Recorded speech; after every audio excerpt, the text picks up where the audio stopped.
Hello दोस्तों, मेरा नाम सत्यम गुप्ता। आज मैं दोबारा फिर आया हूं आपके पास एक नया टेक्निकल टॉपिक लेकर के। तो before starting this technical topic, सबसे पहले हम प्रिंसिपल के बारे में डिस्कस करेंगे।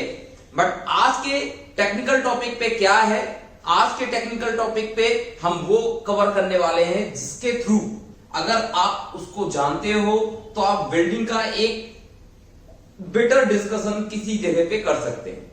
और बेसिकली इसमें टर्मिनोलॉजी, सिंबल्स, बहुत सारी चीजों को हमने कवर किया हुआ है। तो मैं चाहूंगा कि आप लास्ट तक बने रहें। तो दोस्तों, मैं स्टार्ट करूंगा कि हमने कौन कौन से ऐसे प्रिंसिपल हैं जो हमने लास्ट क्लास तक कवर किए हुए हैं।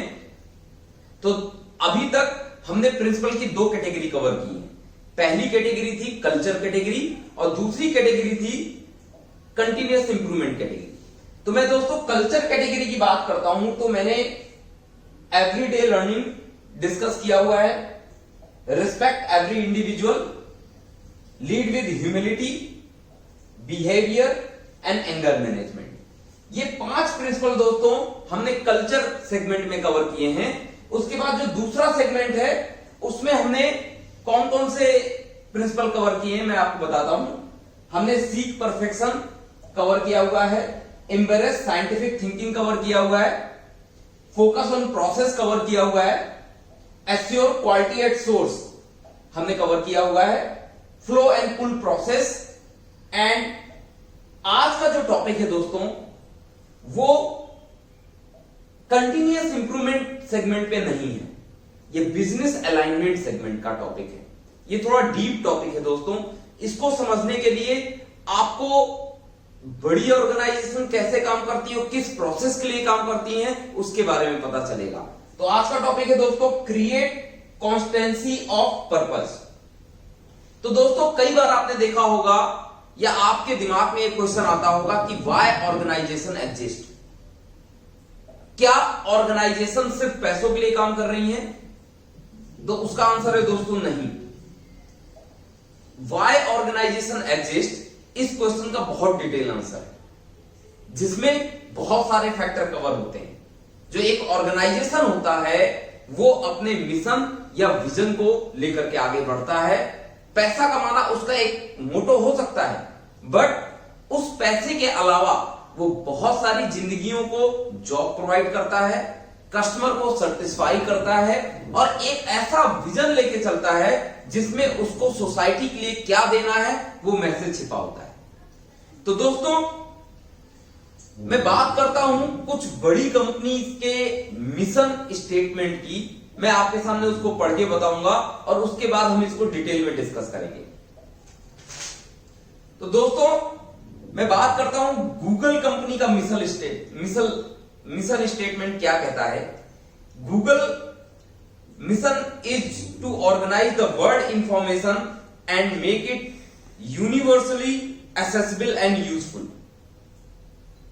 तो जो इसका मिशन स्टेटमेंट है दोस्तों वो वर्ल्ड को कुछ देना चाहता है, यूनिवर्सली वो सबके लिए एक्सेसिबल होना चाहता है। इसीलिए आप देखते हैं कि आज की डेट में गूगल को आप नेट में सर्फिंग करते हैं और पाते हैं। तो गूगल बनाने के टाइम पे जो मिशन डिसाइड किया गया था वो उसको अचीव करने के लिए काम कर रही है। और दोस्तों वो जो मिशन था उस मिशन को उसके जितने भी एम्प्लॉई हैं उन्होंने कस्टमर से कनेक्ट किया है और आज की डेट में गूगल नंबर 1 है सर्च इंजन पे।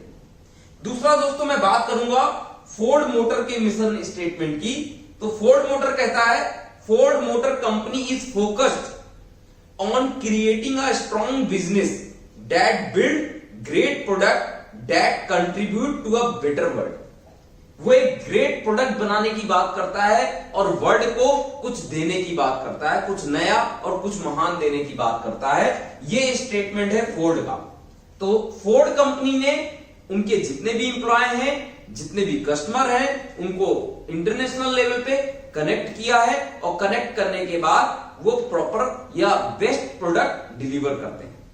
दोस्तों फोर्ड के बाद में बात करूंगा BMW कार मैन्युफैक्चरिंग के मिशन स्टेटमेंट के। और डिफरेंस देखिएगा आप यहां पर। BMW कहता है to become the world leading provider of premium product, जो प्रीमियम प्रोडक्ट प्रोवाइड करेगा and premium service for individual mobility. ये डिफरेंस है फोर्ड और बीएमडब्ल्यू में। बीएमडब्ल्यू कहता है हम प्रोडक्ट देंगे लेकिन हम प्रीमियम प्रोडक्ट देंगे और प्रीमियम लोगों को देंगे, प्रीमियम सर्विस देंगे। दोस्तों इसके अलावा मैं बात करूंगा मिशन स्टेटमेंट। अगर आप एप्पल कंपनी की बात करते हैं तो एप्पल कंपनी हम लोग सब जानते हैं कि एप्पल का मोबाइल आता है तो लंबी लाइनें लगती हैं। सबको एप्पल का मोबाइल चाहिए। क्यों चाहिए? क्योंकि एप्पल क्रिएटिव है, इनोवेटिव है। तो एप्पल कंपनी का मिशन स्टेटमेंट है to bringing the best user experience to its customer through its innovative hardware, software and services. तो दोस्तों आपने इतनी सारी कंपनियों के मिशन स्टेटमेंट को पढ़ा, तो कंपनी किस तरीके से काम करती है? कंपनियां काम करती हैं इन मिशन स्टेटमेंट के अंदर छुपे हुए विजन को अचीव करने के लिए। इसके लिए वो अपने एम्प्लॉय को कस्टमर की रिक्वायरमेंट से कनेक्ट करते हैं और एम्प्लॉय अपना बेस्ट प्रोवाइड करते हैं। तो जो इस टाइप की कंपनियां होती हैं जो एक प्रॉपर मिशन को फॉलो करने के लिए चलती हैं, उन कंपनियों में दोस्तों जो उनके एम्प्लॉय होते हैं उनको कभी भी वो ट्रेनिंग से हेजिटेट नहीं करते, उनको बेस्ट ट्रेनिंग प्रोवाइड करते, क्योंकि ये एक ऑप्शन नहीं है। दूसरा पॉइंट दोस्तों, वो हमेशा अपने एम्प्लॉय से एवरी डे एवरीवेयर इंप्रूवमेंट के लिए बात करते हैं, और वो भी एवरी डे, क्योंकि उनको पता है कि आज जो है कल उससे नया होगा, कल उससे बेहतर होगा।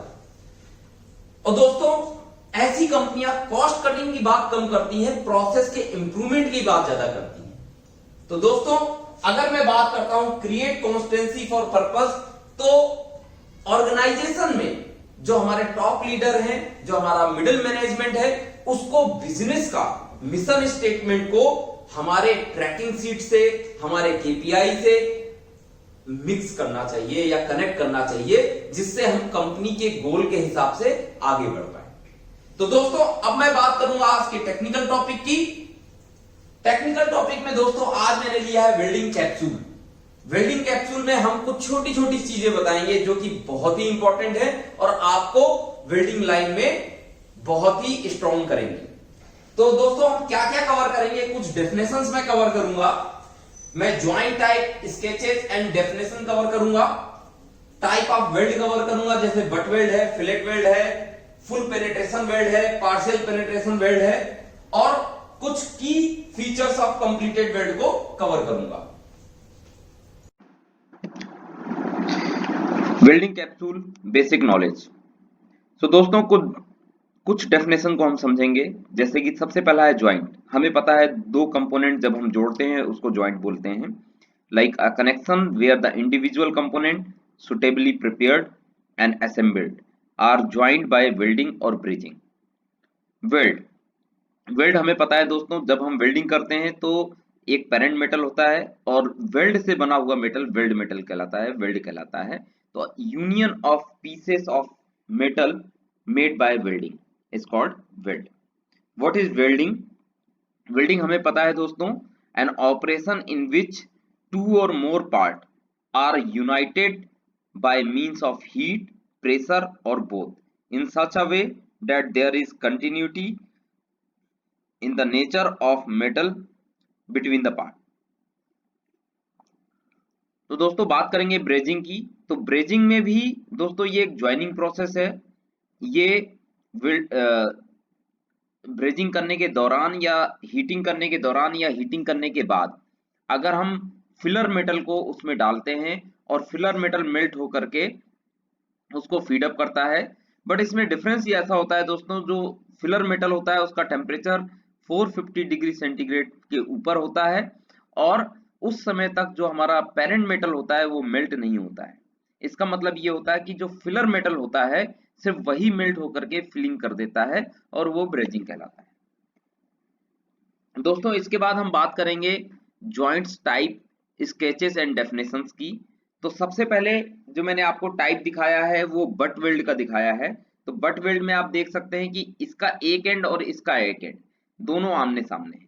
तो कनेक्शन बिटवीन द एंड और edges of two part making an angle to one another of 135 degree से 180 डिग्री के बीच में ये होना चाहिए, inclusive region of the joint. तो आप देख सकते हैं वेल्डिंग इसके बीच में होगा तो ये बट वेल्डिंग कहलाएगा। इसमें बोथ एंड जो है वो आमने सामने होंगे और इसका मैक्सिमम जो एंगल हो सकता है 135 से 180 के बीच में हो सकता है। दूसरा टाइप दोस्तों मैं टी ज्वाइंट आपको बताना चाहूंगा। टी ज्वाइंट में देख रहे हैं कि एक जो नीचे वाला आप कंपोनेंट देख रहे हैं वो फ्लैट है और उसके परपेंडिकुलर पे एक कंपोनेंट वेल्ड किया जा रहा है।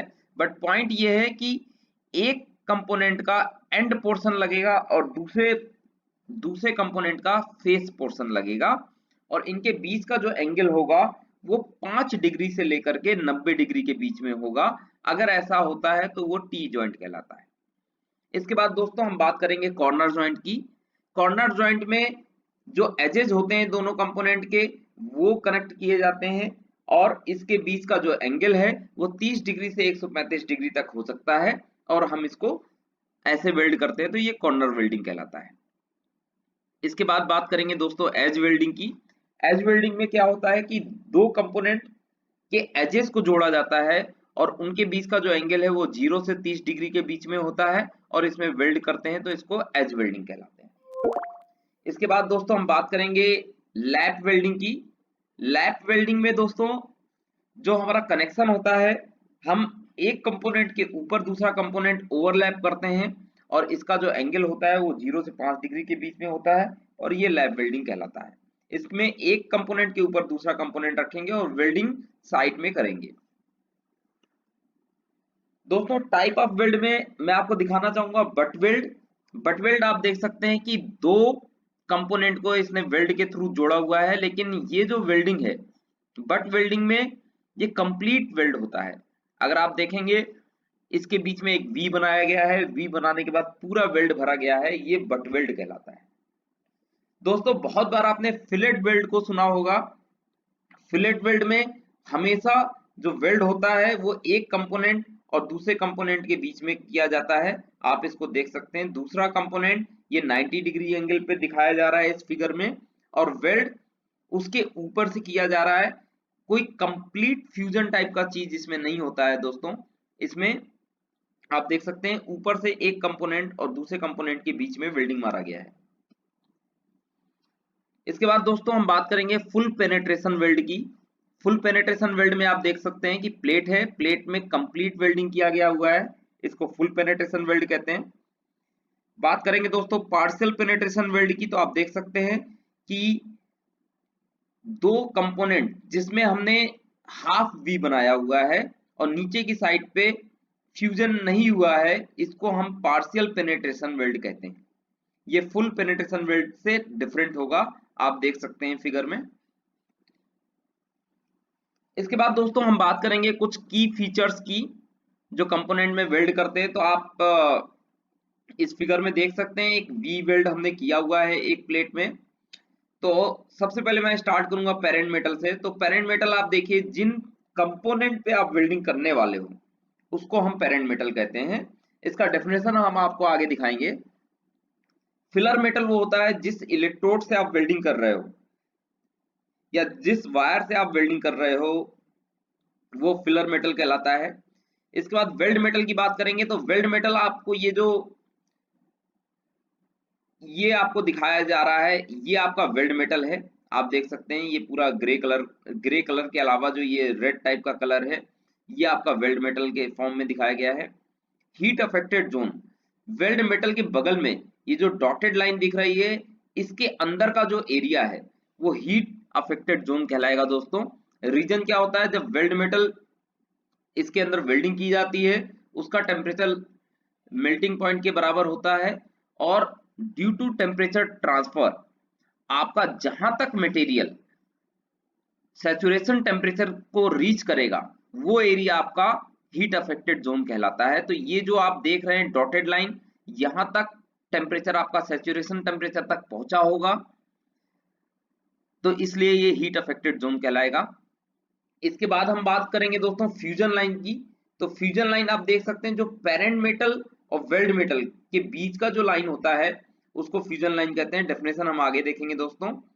इसके बाद वेल्ड जोन की बात करेंगे दोस्तों, तो वेल्ड जोन आपका जो भी heat affected zone, weld metal, आप ये वाला जोन जो देख रहे हैं जिसमें आपका वेल्ड मेटल और हीट अफेक्टेड जोन कवर होता है, उसको वेल्ड जोन कहते हैं। बात करेंगे दोस्तों रूट फेज की, वेल्ड फेज की, तो वेल्ड फेज दोस्तों आप देख सकते हैं ये जो ऊपर का फेस दिखाई दे रहा है ये आपका वेल्ड फेज कहलाता है। बात करेंगे दोस्तों रूट की, तो रूट आप देख सकते हैं ये नीचे की साइड पे जहां से वेल्डिंग स्टार्ट करते हैं, पहली लेयर मारते हैं, वो आपका रूट कहलाता है, उसको रूट कहते हैं। बात करेंगे दोस्तों टो की, तो टो आप ये देख सकते हैं जहां पर वेल्डिंग और पेरेंट मेटल के बीच में जो ट्रांजिशन है वो टो कहलाता है। ये लेयर टू लेयर भी कहलाएगा और जहां पर वेल्ड मेटल और पेरेंट मेटल में ट्रांजिशन होगा वो भी कहलाएगा। बात करते हैं दोस्तों एक्सेस वेल्ड मेटल की, तो एक्सेस वेल्ड मेटल की हाइट आप देख सकते हैं वेल्ड की हाइट कितनी है in respect to parent metal, उसको आप एक्सेस वेल्ड मेटल कहते हैं। और पेनेट्रेशन नीचे मैंने दिखाया हुआ है, आप देख सकते हैं पेनेट्रेशन रूट के नीचे कितना पेनेट्रेट हुआ है।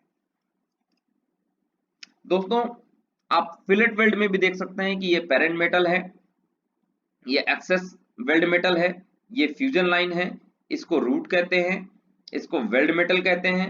ये आपका डॉटेड लाइन वाला एरिया एचएजेड कहलाएगा, ये पेरेंट मेटल कहलाएगा, ये वेल्ड फेस कहलाएगा, ये टो कहलाएगा, ये वेल्ड जोन कहलाएगा।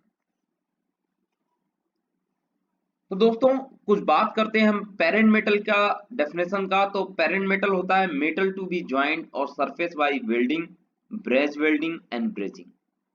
फिलर मेटल होता है दोस्तों metal added during welding, braze welding, brazing and और सरफेसिंग, ये फिलर मेटल कहलाता है दोस्तों।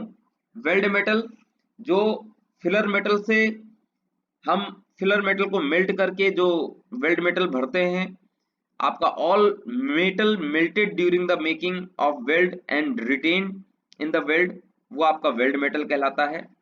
Heat affected heat affected zone दोस्तों, the part of the parent metal metallurgically affected by the heat of the welding or thermal cutting but not melted. जैसा कि मैंने आपको बोला था कि जब भी हम इलेक्ट्रोड से वेल्डिंग करते हैं तो इलेक्ट्रोड का टेम्परेचर मेल्टिंग टेम्परेचर तक पहुंचता है और उसकी वजह से जहां तक पेरेंट मेटल में सैचुरेशन टेम्परेचर तक, सैचुरेशन लिमिट तक टेम्परेचर पहुंचता है, वो एरिया आपका हीट अफेक्टेड जोन कहलाएगा। Fusion line, boundary between the weld metal and HAZ in a fusion weld, ये आपका फ्यूजन लाइन कहलाएगा दोस्तों। वेल्ड जोन की बात करते हैं दोस्तों, तो zone containing the weld metal and HAZ, जैसा कि मैंने आपको यहां दिखाया था, वेल्ड जोन देख सकते हैं आप, ये वेल्ड मेटल को और एचएजेड को कवर कर रहा है। वेल्ड फेस दोस्तों, the surface of the fusion weld expose on the side from which the weld has been made, आप देख सकते हैं दोस्तों, ये आपका वेल्ड फेस दिखा रहा है।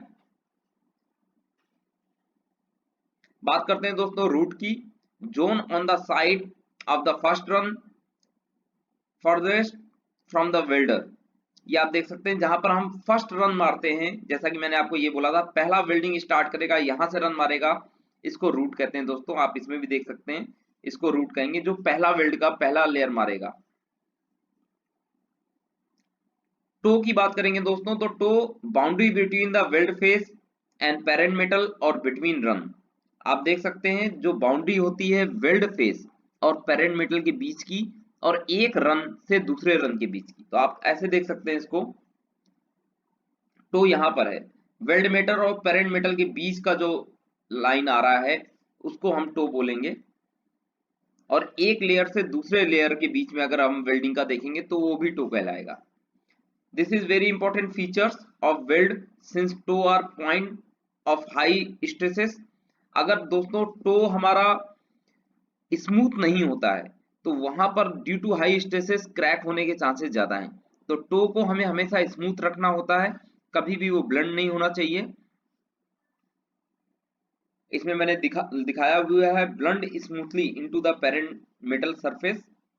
कंसंट्रेशन अगर कुछ होता है उसमें, तो concentration and often are initiated point of different type of crack. अगर कोई भी चीज स्मूथ नहीं है तो वहां पर क्रैक डेवलप हो सकता है आफ्टर टाइम। तो दोस्तों अगर बात करते हैं हम एक्सेस वेल्ड मेटल की, तो weld metal lying outside the plane joining the toe. Other non-standard terms of this feature is are reinforcement and overfill. तो दोस्तों आप इसको ऐसा देख सकते हैं, ये जो यहां से हाइट, जो एक्स्ट्रा हाइट देख रहे हैं आप, जो भी हाइट देख रहे हैं वो एक्सेस वेल्ड मेटल कहलाता है। कई बार ये एक्सेप्ट भी होता है कुछ सर्टेन लिमिट तक, और अगर सर्टेन लिमिट से ऊपर जाता है तो ये एक्सेस वेल्ड मेटल कहलाएगा। सर्टेन लिमिट तक होगा ये रेनफोर्समेंट कहलाता है। दोस्तों आप देख सकते हैं पेरेंट मेटल की जो सरफेस है उससे वेल्ड मेटल की हाइट, ये एक्सेस वेल्ड मेटल कहलाएगा। इसमें दोस्तों जैसा कि मैंने बोला रेनफोर्समेंट का कुछ लिमिट है, आप एक्सेप्ट भी कर सकते हो, और उस लिमिट से अगर ऊपर जाता है तो वो नॉट एक्सेप्ट होता है। सो दोस्तों अगर आपको मेरा ये वीडियो पसंद आया हो तो इसको प्लीज लाइक करें, सब्सक्राइब करें और अपने दोस्तों के साथ शेयर करें। तो इस मोटिवेशन के साथ मैं और टेक्निकल टॉपिक आपके लिए लाता रहूंगा और आपको कुछ नए टॉपिक के बारे में बताता रहूंगा। Thank you so much friends.